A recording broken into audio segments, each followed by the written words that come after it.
Assalamualaikum warahmatullahi wabarakatuh. Di sini saya Utin Rahmania NC ingin mempresentasikan hasil kerja saya mengenai materi tentang standarisasi kesehatan lingkungan.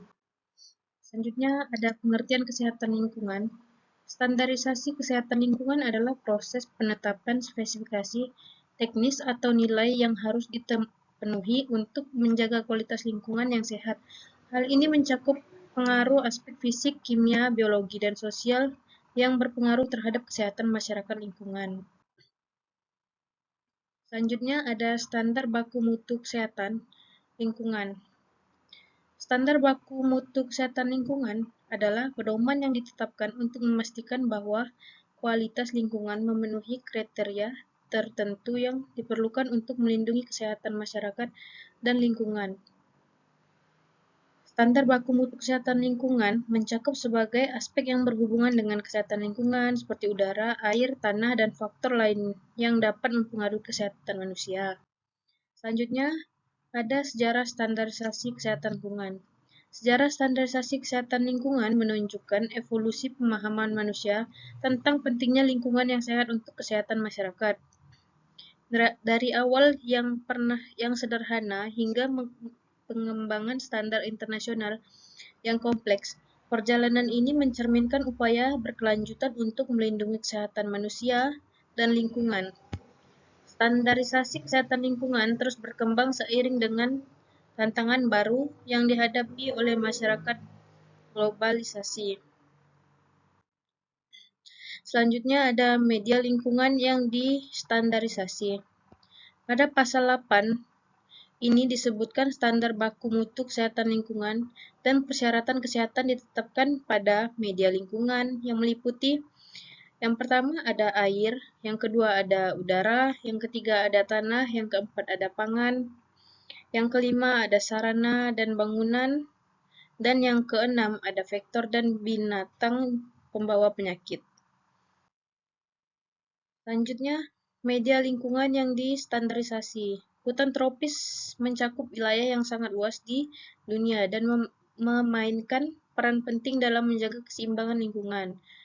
Deforestasi adalah perusahaan atau penggundulan hutan untuk keperluan pertanian, urbanisasi, dan industri. Kehilangan hutan tropis berdampak serius pada keanekaragaman hayati dan keseimbangan iklim global. Masalah yang bisa ditimbulkan seperti hilangnya keberagaman hayati dan sumber daya alam lainnya. Selanjutnya ada tabel parameter. Parameter fisik. Yang pertama ada kekeruhan, unit NTU, standar baku 25. Yang kedua ada warna, unit TCU, standar bakunya 50. Yang ketiga zat padat berlarut, unitnya miligram, standar bakunya 1000. Yang keempat suhu, unitnya Celcius, dan suhu udara. Yang kelima ada rasa, standar bakunya tidak berasa. Yang keenam ada bau, standar bakunya tidak berbau. Selanjutnya ada parameter biologi. Parameter wajib yang pertama total Californ, unitnya CVU 100 mili, standar baku mutu 50. Yang kedua ada E. coli, unitnya adalah CVU 100 mili, standar bakunya 0. Selanjutnya, tujuan standarisasi kesehatan lingkungan mencegah penyakit dan gangguan kesehatan akibat lingkungan, mewujudkan lingkungan yang sehat secara fisik, kimia, biologi, dan sosial, memastikan kualitas lingkungan sesuai standar yang ditetapkan, membantu organisasi mematuhi regulasi lingkungan. Selanjutnya ada manfaat standarisasi kesehatan lingkungan. Yang pertama, melindungi kesehatan masyarakat dari risiko lingkungan negatif. Yang kedua, meningkatkan kualitas lingkungan kerja dan pemukiman. Yang ketiga, memudahkan pengawasan dan pengendalian kualitas lingkungan. Yang keempat, mendorong kepatuhan terhadap peraturan kesehatan lingkungan. Selanjutnya, standarisasi lingkungan internasional. ISO 14001 merupakan standar sistem internasional yang mengatur tentang segala aspek lingkungan berkenaan dengan lingkungan kerja yang secara langsung berhubungan antara tempat kerja, produksi dengan alam, serta lingkungan sekeliling. ISO 14001 ISO 14001 merupakan salah satu bagian dari seri ISO 14000. Seluruh bagian dari seri ISO ini adalah berkenaan tentang manajemen lingkungan. Standarisasi lingkungan merupakan seperangkat standar internasional bidang manajemen lingkungan yang dimaksud untuk membantu organisasi di seluruh dunia dalam meningkatkan efektivitas kegiatan pengelolaan lingkungannya. Selanjutnya ada contoh penerapan standar kesehatan lingkungan. Yang pertama ada pengelolaan air bersih di permukiman. Yang kedua ada pengawasan kualitas udara di kawasan industri. Yang ketiga ada sanitasi dan kebersihan fasilitas umum seperti kolam renang dan pemandian. Di bawah ini ada contoh gambar mengenai contoh di atas. Selanjutnya ada proses pengembangan standar mutu. Yang pertama, identifikasi risiko lingkungan. Yang kedua, penetapan parameter dan nilai ambang batas. Yang ketiga, penguji dan monitoring berkala. Yang keempat, evaluasi dan perbaikan standar.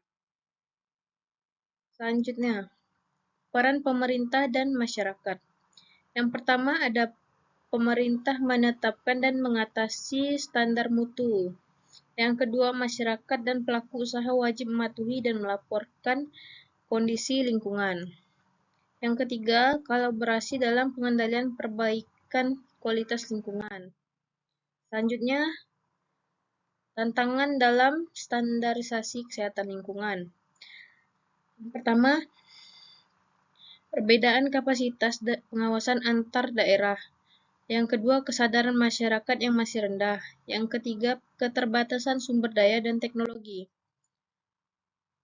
Kesimpulannya adalah standarisasi kesehatan lingkungan merupakan upaya sistematis untuk menetapkan batasan dan kriteria mutu lingkungan yang berpengaruh langsung terhadap kesehatan masyarakat. Tujuannya di sini adalah mencegah penyakit dan gangguan kesehatan yang disebabkan oleh faktor risiko lingkungan melalui pengendalian kualitas air, udara, tanah, pangan, serta fasilitas umum sesuai standar yang telah ditetapkan. Implementasi standarisasi ini penting untuk mewujudkan lingkungan yang sehat secara fisik, kimia, biologi, dan sosial.